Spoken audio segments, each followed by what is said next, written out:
So, Purry, what do I have on the schedule to review today? Ooh, Ninja Turtles. All right, I can't wait to review the original. Not the original? All right. TMNT, I can't wait. No? Wait, which one? The newest Nickelodeon? Oh, yeah, the nice, good one. That was a combination of the old and the TMNT and. Not that one, there's a newer one? What the hell's Rise of the Ninja Turtles?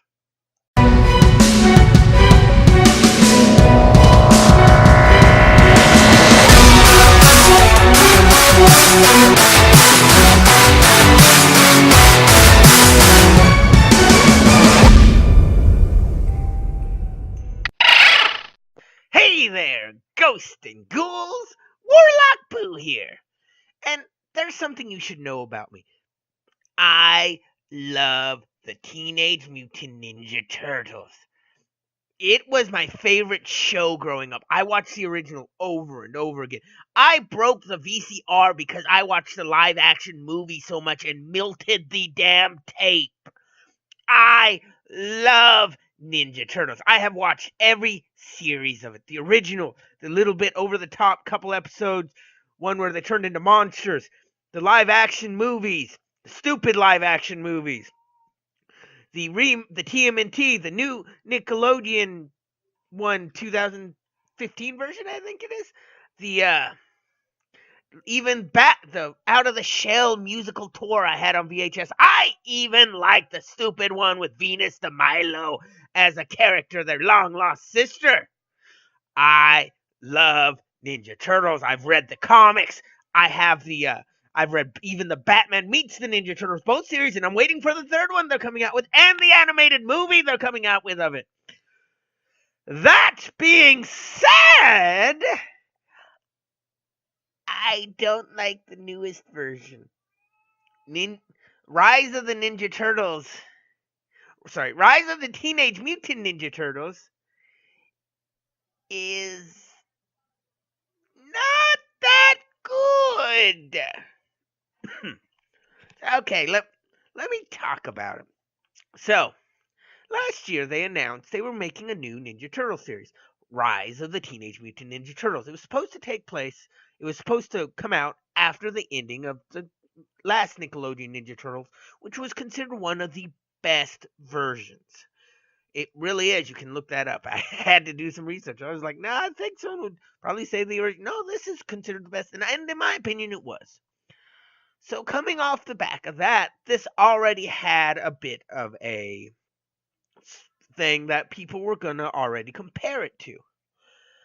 But the problem is, this doesn't feel like Ninja Turtles. When it came out, the beginning art looked weird already. It looked odd. The characters looked weird. They said, oh, now Raphael's going to be in charge. April's going to be black. And I was like, all right. I can deal with that. Raphael being in charge is a little awkward, but if they do it right, that's fine. Leonardo leaves the team or gives Raph the reins to see how he do. That's fine. And April in the original comic, the first issue, apparently was black from what I've read. So, cool. That's a nice little throwback. But that's not all they changed. Okay, let me talk about the goods on the show before I talk about how it works. Before I talk about the bad, because there's a lot of bad, and how it is, it's going to play a lot into that. I like the art style. I actually like the art style. It's really good. It's great for action. The fast-paced blurs, the smack, the hits, the movements look great. The art in this show is great for Ninja Turtles. It's great for an action show. It needs to be in more action shows, but it's usually reserved for comedy. But I really like this art style in this. It's a gorgeous set of art styles, and it really should be used more often. I enjoyed this. I really, really liked this. It was a great art style that really should be used a lot more often, but it's not. And it really, I like how each of the turtles look different. You know, you got Leonardo who's thinner and taller, good for quick movements. You got Michelangelo who's shorter, thinner.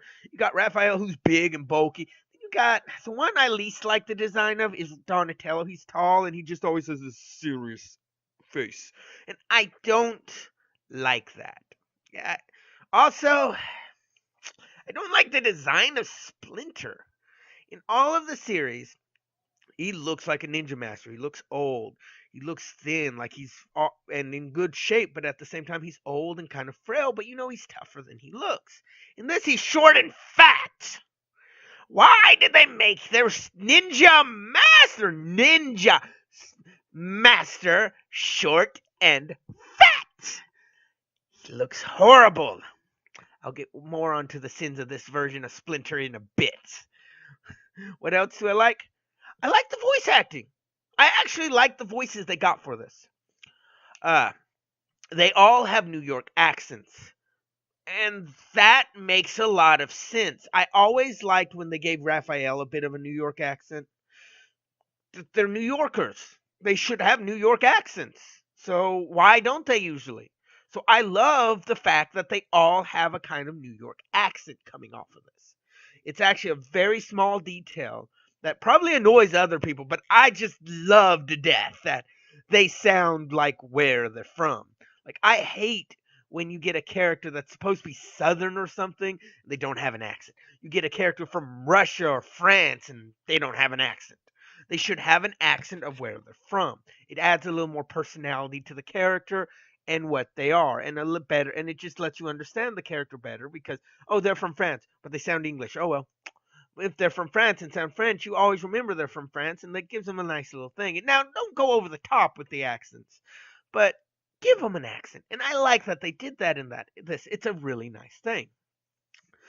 Now, the show itself is usually split up into two 15-minute segments, apparently. They went with a shorter thing, which isn't bad. A lot of shows do that, and they get away with a lot of stories. Steven Universe is the main one in that. But in this, the episodes kind of feel rushed and clumped together really quickly, and they just don't work out as well. The pacing's bad. The jokes just don't seem to work as well. The action scenes are where they really pile up, and the action works good. They always have music that goes along with that, and it's really nice. But the story in this isn't great. Now, I don't say bring in Shredder. They didn't use Shredder at first, and I'm not going to say they should have. It's all right to go different. It's all right to give yourself your own character, bad guy, and stuff to make it different. But none of the bad guys have personality. None of the bad guys stand out to you. None of the bad guys feel great to you.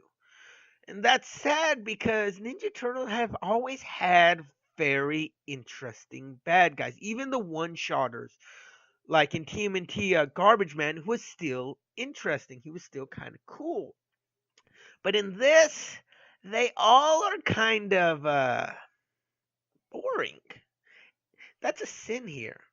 Also, let's talk about the characterization they gave them.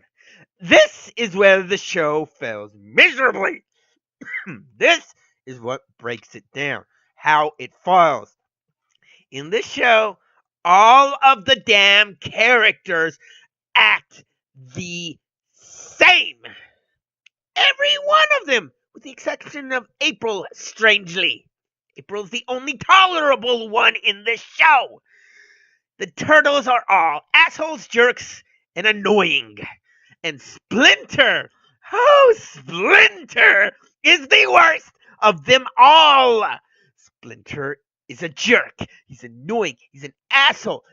He's lazy. He just wants to sit around. He is a pain in the ass. He is not a father figure. He's not a mentor. What the hell? How did he raise them? No wonder they're all assholes if he's the one that raised them. None of them act different. None of them act unique. Oh, Donatello's smart, but he still acts the same. Michelangelo's kind of hyper, still acts the same. Raphael doesn't have a bad temper in this and acts like the rest. Leonardo doesn't have his wise leaderly knowledge and still acts like an asshole. You can't have your characters act the same and not differentiate at all between them, or they're all the same damn character. It's what annoys me with Teen Titans Go. All the characters act the fucking same. You can't do that in a series. Characters have to have defined personalities, especially your main characters, that make them stand out from the other main characters and make you want to like them. Even assholes can be done this. We've seen this in Rick and Morty. Rick is an asshole, but you like him. He has enough defined personality, enough defined background, enough defined that makes him different than the other characters.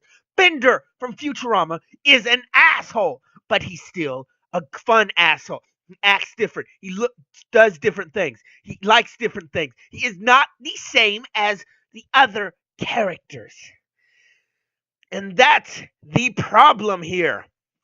These characters could be just swapped out for each other. There's no need to have all four. You could do with one character. That's the problem a lot of reboots are having lately. The Teen Titans Go, they're all the same personality. The Powerpuff Girls reboot, all the same personality.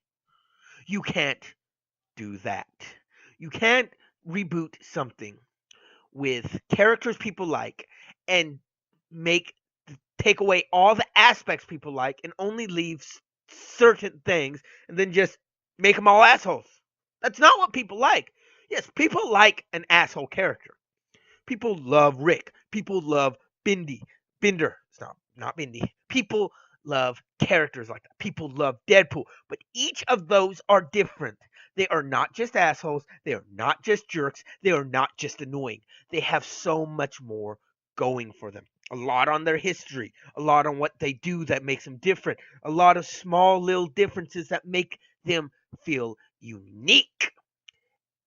And that's what they could have done, but they don't. These are all the same character. No differences. Even children's shows for little kids make the characters unique. I mean, sit down and watch 2 episodes of Bubble Guppies, and you could tell me every character's personality right off. And they are different, and they are unique. And that is a show for preschoolers. This is a show for older kids, 10-year-old demographic, 5 to 15, I'd say. And it doesn't do that. The characters are written very poorly, and it shows. It shows very, very badly. Whew, sorry. I got on a rant there because that was rant worthy to me. Sorry about the coughing. I got an allergy infection. But like I said, the art is good. The character designs, for most part, are good. The music is okay. The stories are little to non-existent per episode. Just from point A to action. Boom, it's done. And that's kind of sad. It shouldn't be like that. If you're doing a series, even a series that focuses on action, you still have to have a story between A and action. There has to be something that keeps you invested. Early Ben 10 wasn't heavy on story, but they still had it. They still have how it worked. A lot of action shows did that. Other Ninja Turtle shows were all about action, but they still had a story per episode to get you invested in the action. So, but this doesn't. So why doesn't it? I don't know. Now, if you've not seen my Mega Man review, I'll leave a link to it. But I had some of the similar talks about it. But to me, this is worse than that. This is bad. Heck, I can be more invested in Teen Titans Go, and I don't like that show. I really don't. But I can still get a couple chuckles out of an episode if my kids are watching it, or see a nice little throwback in the background to show, oh, they do know what the characters' little background stuff are. They have done the research. They're doing this as more of as a comedy or a parody. This feels like none of that. This doesn't feel like it has the same respect for its source material that even Teen Titans Go had. And that's sad. Now, I don't say copy everything. I don't say copy. You can take something, make it your own. We've seen it done with every version of Ninja Turtles. So maybe trying to make a unique version is more difficult, but that's still the problem. They went too far off and changed far too much that just annoying. Doesn't feel like it. They could have slapped any skin over this and said it's a different thing. Hey, it's Biker Mice from Mars. Take away on the Ninja Turtles. Same personalities. They could have done anything, it feels like, and just thrown the skin over it and said, "Oh, it's a Batman now. Oh, it's this, it's this." And it doesn't feel right. It really doesn't. Uh, so what do I rate this? I like the art style. I like the voice actors. I even like some of the music. Don't like anything else about the show. So, this show, if it wasn't for the voice acting and wasn't for the nice art and designs, I would give this a 2. But because of those, and because I do like those, I'm giving it a 4. And that's only barely. I want to give it a 3, but I do have to say I do like the art style and I do like the designs and the music. But that's all that's saving this. You guys know, if you watch me, I rarely give anything under a 7. I like almost everything I review and watch. It's hard to displease me in any category. I have more likes things than I do dislike things. So when I find something I dislike it hard.